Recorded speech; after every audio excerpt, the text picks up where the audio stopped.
ನಮ್ಮ ಜಿಲ್ಲಾ ಅಧಿಕಾರಿಗಳ ತಂಡ, ಎಲ್ಲ ಇಲಾಖೆಯವರು ಕೂಡ ಜಿಲ್ಲಾ ಪಂಚಾಯಿತಿ, ತಾಲೂಕ್ ಪಂಚಾಯಿತಿ, ಮುನ್ಸಿಪಾಲಿಟಿ,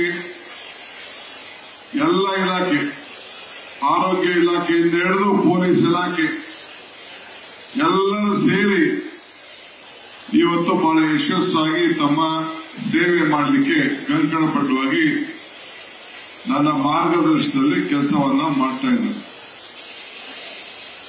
ಸುಮಾರು 10,000ಕ್ಕೂ ಹೆಚ್ಚು ಅರ್ಜಿಗಳನ್ನ ಈಗಾಗಲೇ ತಲುಪಿದೆ. ಇನ್ನ ಸಾಯಂಕಾಲದವರೆಗೂ ಎಷ್ಟು ಬರ್ತದೋ ನನಗೆ ಗೊತ್ತಿಲ್ಲ. ಇದು ಒಂದು ವಿಶೇಷವಾದಂತಹ ಮಾದರಿಯ ಕಾರ್ಯಕ್ರಮ. ನಿಮ್ಮ ಬಾಗಿಲಿಗೆ ಬಂದು ನಮ್ಮ ಅಧಿಕಾರಿಗಳು ನಿಮ್ಗೆ ಏನ್ ಆಗ್ಬೇಕು ಅಂತ ಕೇಳಿ ಈ ಒಂದು ರೀತಿ ನಿಮ್ಮ ಸಮಸ್ಯೆಗೆ ಪರಿಹಾರ ಕೊಡಿಸಲಿಕ್ಕೆ ಒಂದು ಪ್ರಯತ್ನವನ್ನ ನಾನು ಮಾಡ್ತಾ ಇದ್ದೀನಿ. ಎಲ್ಲ ಕೆಲಸನೂ ಹಾಗೆ ಹೋಯ್ತು ಅಂತ ನಾನು ಹೇಳಲಿಕ್ಕೆ ನಾನು ಸಿದ್ಧ ಇಲ್ಲ. ಆದ್ರೆ ಯಾರಿಗೆ ಹರಿದಿರಿ, ಎಲ್ಲಿ ಅನ್ಯಾಯ ಆಗಿದೆ, ಆ ಅನ್ಯಾಯವನ್ನ ಸರಿಪಡಿಸುವಂತ ಒಂದು ಕಾರ್ಯಕ್ರಮ, ಈ ಕಾರ್ಯಕ್ರಮವನ್ನು ಹಮ್ಮಿಕೊಂಡಿದ್ದೇವೆ. ಸಾವಿರಾರು ಜನ ಇವತ್ತು ಸೈಟ್ ಬೇಕು, ಮನೆ ಬೇಕು, ಸಾಲ ಬೇಕು, ಪೆನ್ಷನ್ ಇಲ್ಲ, ಖಾತೆ ಇಲ್ಲ, ಪೋಡಿ ಇಲ್ಲ, ಬೇರೆ ಬೇರೆ ಸವಲತ್ತು ಬೇಕು, ಒಳಚರಂಡಿ ಬೇಕು, ಕುಡಿಯೋ ನೀರು ಬೇಕು, ಮನೆ ಮುಂದೆ ಕಾಂಕ್ರೀಟ್ ಬೇಕು, ರಸ್ತೆ ಹಾಳಾಗಿದೆ, ಗುಡ್ಡಿ ಮುಚ್ಚೋ ಗುಡ್ಡಿ ಆಗೋಗಿದೆ. ಹೀಗೆ ಹಲವಾರು ಸಮಸ್ಯೆಗಳನ್ನ ಇವತ್ತು ನಮ್ಮ ಮುಂದೆ ಇಟ್ಟಿದ್ದೀರಿ. ನಿಮ್ಮೆಲ್ಲ ಕೌನ್ಸಿಲರ್ಗಳು ದೀಪವನ್ನ ಬೆಳಗಿದ್ದಾರೆ. ಏನ್ ದೀಪ ಬೆಳಗಿದ್ದಾರೆ ಅಂದ್ರೆ, ಚನ್ನಪಟ್ಟಣ ಕತ್ತಲೆಯಲ್ಲಿದೆ, ಬೆಳಕು ಆಗಬೇಕು ಅಂತೇಳಿ ಎಲ್ಲ ಕೌನ್ಸಿಲರ್ಗಳೆಲ್ಲ ದೀಪವನ್ನ ಬೆಳಗಿದ್ದಾರೆ. ಚನ್ನಪಟ್ಟಣವನ್ನ ಅಭಿವೃದ್ಧಿಯ ಪಟ್ಟಣ ಮಾಡಬೇಕು ಅನ್ನೋ ದೃಷ್ಟಿಯಿಂದ ಅವರು ನಾವು ಎಲ್ಲ ಸೇರಿ ಕೈ ಜೋಡಿಸಲಿಕ್ಕೆ, ಈ ಕೈಯನ್ನ, ನಿಮ್ಮ ಕೈಗಳನ್ನ ಬಲಪಡಿಸಲಿಕ್ಕೆ ನಾವಿಲ್ಲಿಗೆ ಬಂದಿದ್ದೇವೆ. ಮುಂದಿನಿಂದಲೇ ನಾನು ಒಂದು ಮಾತು ಹೇಳ್ತಾ ಇದ್ದೀನಿ, ತಮಗೆಲ್ಲ ಭರವಸೆ ಇರಲಿ. ಮಾಧ್ಯಮದವರು ಇದನ್ನ ಗಮನದಲ್ಲಿ ಇಟ್ಕೊಳ್ಬೇಕು. ಮುಂದಿನ ದಿನ ಈ ಚನ್ನಪಟ್ಟಣ ಡಿ.ಕೆ. ಶಿವಕುಮಾರ್ ನಾಯಕತ್ವದಲ್ಲಿ ಬೆಂಗಳೂರು ಆಗಲಿದೆ ಅನ್ನೋ ಮಾತನ್ನ ಈ ಸಂದರ್ಭದಲ್ಲಿ ಹೇಳಲಿಕ್ಕೆ ನಾನು ಬಯಸ್ತಾ ಇದ್ದೇನೆ. ಇದು ಚನ್ನಪಟ್ಟಣ ಟೌನ್ ಅಲ್ಲಿ ನಾನೊಬ್ಬ ಜವಾಬ್ದಾರಿ ಸ್ಥಾನದಲ್ಲಿ ಇದ್ಕೊಂಡು ನಾನು ಈ ಮಾತನ್ನ ಆಡ್ತಾ ಇದ್ದೇನೆ. ಚನ್ನಪಟ್ಟಣಕ್ಕೆ ಹೊಸ ಚೈತನ್ಯವನ್ನು ತರಬೇಕು ಅಂತ ಹೇಳಿ ಈ ಪ್ರಯತ್ನವನ್ನ ನಾನು ಮಾಡ್ತಾ ಇದ್ದೇನೆ. ನಿಮ್ಗೆಲ್ಲ ಯಾರೋ ಬಂದು ಈ ರೀತಿ ನಿಮ್ಮ ಮನೆ ಬಾಗಿಲಿಗೆ ನಮ್ಮ ಅಧಿಕಾರಿಗಳನ್ನ ಕಳಿಸಿ ಎದ್ದೇಳಿ ಬನ್ನಿ, ನಿಮ್ಮ ಸಮಸ್ಯೆಗಳು ಹೇಳಿ ಅದಕ್ಕೆ ಪರಿಹಾರವನ್ನ ಹುಡುಕೊಳ್ಳಿ ಅಂತೇಳಿ ಇಲ್ಲಿವರೆಗೂ ಯಾರು ಕೂಡ ನಿಮ್ಮ ಹತ್ರ ಮಾಡಿರಲಿಲ್ಲ ಅಂತ ನಾನಂತೂ ಭಾವಿಸ್ಕೊಂಡಿದ್ದೇನೆ.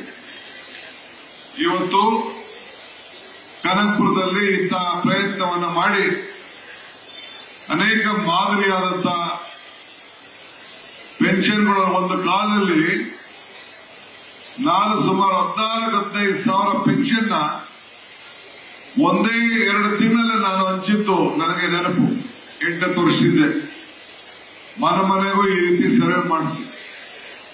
ಹಂಗೆ ಇವತ್ತು ನಾವು ಈಗಾಗಲೇ 5 ಗ್ಯಾರಂಟಿಗಳನ್ನ ಚುನಾವಣಾ ಮುಂಚಿತವಾಗಿ ನಾನು ಸಿದ್ದರಾಮಯ್ಯನವ್ರಿಗೂ ನಿಮಗೆಲ್ಲ ಕೊಟ್ಟು ಆ 5 ಗ್ಯಾರಂಟಿಗಳನ್ನ ಅನುಷ್ಠಾನಕ್ಕೆ ತಂದು, ಗೃಹ ಜ್ಯೋತಿ, ನಿಮ್ಮ ಮನೆ ಬೆಳಲಿಕ್ಕೆ 200 ಯೂನಿಟ್ ವರೆಗೂ ಉಚಿತವಾಗಿ, ಗೃಹಲಕ್ಷ್ಮಿ 2,000 ರೂಪಾಯಿ ಮನೆ ಯಜಮಾನರಿಗೆ, ಅನ್ನಭಾಗ್ಯ 10 ಕೆಜಿ ಅಕ್ಕಿ, 5 ಕೆಜಿ ಅಕ್ಕಿ, 5 ಕೆಜಿ ಹಣ, ಮತ್ತು ಎಲ್ಲ ಶಕ್ತಿ ಯೋಜನೆ, ಎಲ್ಲ ನನ್ನ ತಾಯಂದಿರು ಉಚಿತವಾಗಿ ಬಸ್ ಪ್ರಯಾಣ. ನಿಮ್ಮೆಲ್ಲರೂ ಕೂಡ ಈ ಸೌಲಭ್ಯ ಸಿಗ್ತಾ ಇದೆಯಾ ಇಲ್ವಾ? ಎಲ್ಲರಿಗೂ ಕೂಡ ಉಚಿತವಾಗಿ ಹೆಣ್ಮಕ್ಳು ಪ್ರಯಾಣ ಮಾಡ್ತಾ ಇದ್ದೀರಾ ಇಲ್ವಾ? ಮಾಡ್ತಾ ಇದ್ರೆ ಕೈ ಎತ್ತಿ. 2,000 ರೂಪಾಯಿ ಕೈ ಸಿಕ್ಕಿದ್ರೆ ಕೈ ಎತ್ತಿ. ನೀವೆಲ್ಲ ಫ್ರೀಯಾಗಿ ಕರೆಂಟ್ ಸಿಗ್ತಾ ಇದ್ರೆ ಕೈ ಎತ್ತಿ. ಏನೇ ಯಾಕೆ ತಿಳಿಸೋ ನಿಮ್ಗೆ ಎಲ್ಲ ಕೈ ಎತ್ತಿದ್ದಾರೆ. ಸೊ ಕೊಟ್ಟ ಮಾತನ್ನ ಉಳಿಸ್ಕೊಂಡಿದ್ದೇನೆ.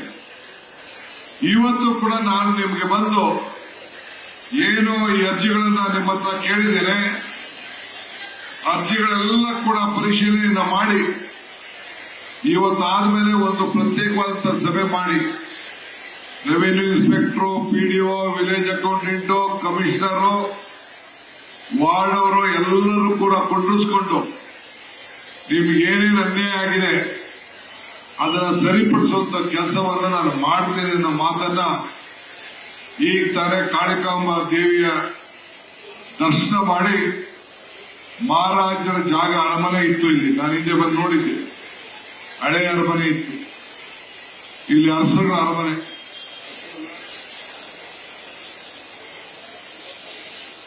ತಿಮ್ಮಪ್ಪರಾಜ ಅರಸು ಅಲ್ಲಿ ಬಂದು ನೋಡಿದ್ದೆ ನಾನು ಹಿಂದೆ, ಅದನ್ನ ಒಡೆದಾಕಿದ್ದಾರೆ. ಆ ಜಾಗದಲ್ಲಿ ನಿಂತ್ಕೊಂಡು ನಾನು ಮಾತಾಡ್ತಾ ಇದ್ದೀನಿ. ಇವತ್ತು ನಮ್ಮ ಚನ್ನಪಟ್ಟಣಕ್ಕೆ ಈಗಾಗಲೇ ನೀವು ನಗರದ ವ್ಯಾಪ್ತಿಯಲ್ಲಿ ರಾಮಮ್ಮನ ಕೆರೆ, ಹಿಂದೂ ರುದ್ರಭೂಮಿಯ ವಿದ್ಯುತ್ ಚಂದ್ರಕಾರ ಈಗಾಗಲೇ 2.5 ಕೋಟಿ ರೂಪಾಯಿ ಖರ್ಚು ಮಾಡಿ ಒಂದು ಕೆಲಸ ಈಗಾಗಲೇ ಒಂದು ಹಂತಕ್ಕೆ ಬಂದಿದೆ. ಎಲೆಕೆರೆ ರೈಲ್ವೆ ನಿಲ್ದಾಣದ ಒಂದು ಮೇಲ್ಸೇತುವೆ ಕೂಡ ಸುರೇಶ್ ಅವರು ಬಹಳ ಮುತುವರ್ಜಿಯನ್ನು ವಹಿಸಿಕೊಂಡು ಅದನ್ನ 1 ರೂಪಾಯಿ ಕೊಟ್ಟಿದ್ದಾರೆ. ರಾಮಮ್ಮನ ಕೆರೆ ಗೇಟ್ ಬಳಿ ರೈಲ್ವೆ ಅಂಡರ್ ಪಾಸ್ ಕೂಡ ಈಗ ಆಗಿದೆ. ಟಿಪ್ಪು ನಗರ ಅಂಡರ್ ಪಾಸ್, ಶೆಟ್ಟಳ್ಳಿ ಕೆರೆ ಅಭಿವೃದ್ಧಿಗೆ ಈಗಾಗಲೇ ಬಿಎಂಐಸಿಪಿ ವತಿಯಿಂದ ರಘುರಾಮಣ್ಣ ಅವರ ಮುಖಂಡತ್ವದಲ್ಲಿ 4.25 ಕೋಟಿ ರೂಪಾಯಿ ಖರ್ಚು ಮಾಡಲಿಕ್ಕೆ ಈಗಾಗಲೇ ವ್ಯವಸ್ಥೆ ಆಗಿದೆ. ಇನ್ನು 96 ಕೋಟಿ ರೂಪಾಯಿ ವೆಚ್ಚದ ಒಂದು ಯುಜಿಆಡಿ ಕಾರ್ಯಕ್ರಮವನ್ನು ಕೂಡ ನಾವು ತೆಗೆದುಕೊಳ್ತಾ ಇದ್ದೇವೆ. ಹಿಂಗೆ ಟೌನ್ಗೆ ಸಂಬಂಧಪಟ್ಟಂತ ಅನೇಕ ಕಾರ್ಯಕ್ರಮಗಳನ್ನ ನಾವು ರೂಪಿಸ್ತಾ ಇದ್ದೇವೆ. ತಮಗೆ ನಾನು ಕೇಳ್ಕೊಳ್ಳೋದು ಇಷ್ಟೇ, ನಿನ್ನೆ ಒಂದು ಮಾತು ಹೇಳಿದೆ, ಪೇಪರ್ ಅಲ್ಲಿ ಬರೆದಿದ್ದಾರೆ, ಟೀಕೆಗಳು ಸಾಯ್ತವೆ, ನಮ್ಮ ಕೆಲಸಗಳು ಉಳಿತವೆ ಅಂತ ಹೇಳಿದ್ದೆ. ಅದನ್ನ ನಿಮ್ಮ ಚನ್ನಪಟ್ಟಣದ ಪೇಪರ್ನವರು, ನಮ್ಮ ಬಯಲು ಸೀಮೆನ ಬೇರೆ ಯಾವ್ದು ಮಾಸ್ತಮ ಮಾಡಿ ಅವರು ನಾನೇನು ಮಾತಾಡಿದ್ದೆ ಆ ಮಾತನ್ನ ಕೂಡ ಅವರು ಬರೆದಿದ್ದಾರೆ. ಆ ಮಾತನ್ನ ಉಳಿಸ್ಕೊಳ್ಳಿಕ್ಕೆ ಎಲ್ಲ ತರದ ಸಹಕಾರ ನಾನು ಕೇಳ್ತಾ ಇದ್ದೀನಿ. ಇದಲ್ಲದೆ ಇವತ್ತು ಸೈಟು, ಬಹಳ ಜನ ಸೈಟು ಮನೆಗೆ ಅರ್ಜಿ ಕೊಟ್ಟಿದ್ದೀರಿ. ಚನ್ನಪಟ್ಟಣ ಸುತ್ತಮುತ್ತಲು ಕನಿಷ್ಠ ಒಂದು 30-40 ಎಕರೆ ತೆಗೆದು ಹೊಸ ಟೌನ್ ಅನ್ನು ಕಟ್ಟಿ ಎಲ್ಲ ಬಡವರಿಗೆ ಸೈಟ್ ಅನ್ನು ಹಂಚಬೇಕು ಅಂತ ಹೇಳಿ, ಸರ್ಕಾರಿ ಜಾಗ ಇಲ್ಲ ಅಂದ್ರೆ ಕಾಸು ಕೊಟ್ಬಿಟ್ಟು ಸರ್ಕಾರದಿಂದ ಭೂಮಿ ಪಡೆದು ಎಲ್ಲ ಬಡವರಿಗೂ ಸೈಟ್ ಕನಕಪುರದಲ್ಲಿ ಯಾವ ರೀತಿ 100 ಎಕರೆ ಹಂಚಿದ್ದೇನೆ, ಆ ರೀತಿ ಇಲ್ಲಿ ಹಂಚಲಿಕ್ಕೆ ಕಾರ್ಯಕ್ರಮವನ್ನು ರೂಪಿಸ್ತೇನೆ. ಆ ವಿಶ್ವಾಸ ನಿಮ್ಗೆಲ್ಲರೂ ಕೂಡ ಇರಲಿ.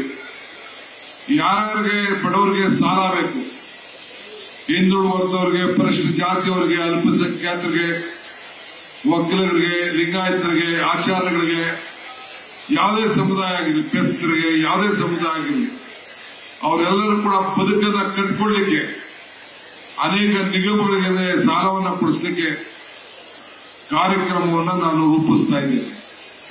ಅದಕ್ಕೂ ಕೂಡ ನಿಮ್ಮೆಲ್ಲರೂ ಕೂಡ ಅರ್ಜಿಗಳನ್ನ ಕೇಳಿದ್ದೇನೆ.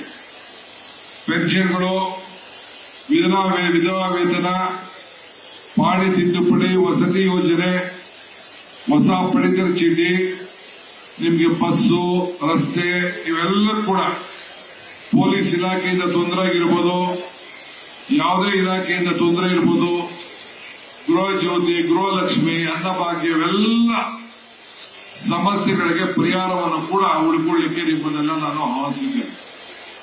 ಇಲ್ಲಿ ಜಾಸ್ತಿ ಭಾಷಣ ಮಾಡೋದ್ರಲ್ಲಿ ಏನು ಅರ್ಥ ಇಲ್ಲ. ನಿಮ್ಮ ರಕ್ಷಣೆಗೆ, ನಿಮ್ಮ ಸೇವೆಗೆ ಬಂದಿದ್ದೇನೆ. ನಮ್ಮ ಅಧಿಕಾರಿಗಳು ಕೂಡ ಅವ್ರಿಗೆ ಅರ್ಥ ಆಗಿದೆ ನಿಮ್ಮ ನೋವು.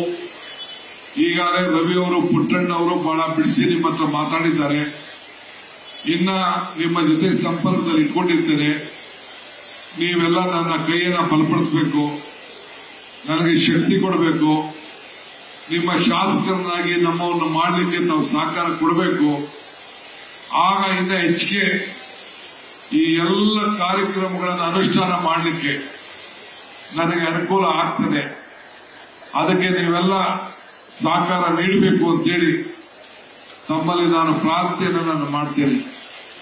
ವಿಶೇಷವಾಗಿ ನಮ್ಮ ಟೌನು ಮತ್ತು ಜಿಲ್ಲಾ ಮಟ್ಟದ ಎಲ್ಲ ಅಧಿಕಾರಿಗಳು, ತಾಲೂಕು ಮಟ್ಟದ ಅಧಿಕಾರಿಗಳು ಬಹಳ ಎಲ್ಲ ವ್ಯವಸ್ಥಿತವಾಗಿ ತಮ್ಮ ಮನೆ ಬಾಗಿಲು ಬಂದು ಅರ್ಜಿಯನ್ನು ಸಲ್ಲಿಸಿ ಕೊಟ್ಟು ಈಗ ಸ್ವೀಕಾರವನ್ನ ಮಾಡ್ತಾ ಇದ್ದಾರೆ.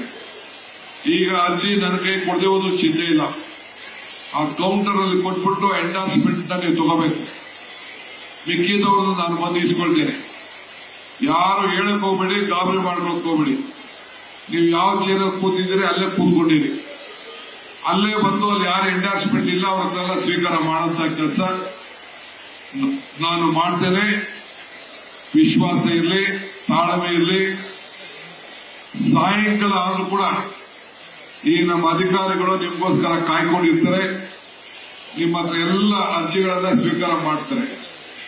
ಕೆಲವರು ಅರ್ಜಿಯನ್ನ ಕೊಡದೆ ಹೋಗಿದ್ರೆ ಒಂದು ತಾಲೂಕು ಆಫೀಸಲ್ಲಿ ಒಂದು ಕಚೇರಿ ಇದಕ್ಕೆ ವ್ಯವಸ್ಥೆ ಮಾಡಿದ್ದೇವೆ. ಅಲ್ಲಿ ಮತ್ತೆ ನಿಮ್ಮ ಅರ್ಜಿಗಳನ್ನ ಸ್ವೀಕಾರ ಮಾಡಿ ಮತ್ತೆ ಅವರು ಕೂಡ ಪರಿಶೀಲನೆ ಮಾಡುವಂತ ಕೆಲಸವನ್ನು ನಾವು ಮಾಡ್ತೇವೆ. ಇಷ್ಟು ಹೇಳಿ ತಾವೆಲ್ಲ ಹೆಚ್ಚಿನ ಸಂಖ್ಯೆಯಲ್ಲಿ ಬಂದು ನನ್ನ ಕರೆಗೆ, ನನ್ನ ಆಹ್ವಾನಕ್ಕೆ ತಾವೆಲ್ಲ ಗೌರವವನ್ನು ಕೊಟ್ಟು ನಮ್ಮ ಅಧಿಕಾರಿಗಳು, ನೀವು, ಸಾರ್ವಜನಿಕರು, ನಮ್ಮ ಮುಖಂಡಗಳು, ಮಾಧ್ಯಮದವರೆಲ್ಲ ಕೂಡ ಬಂದಿದ್ದೀರಿ.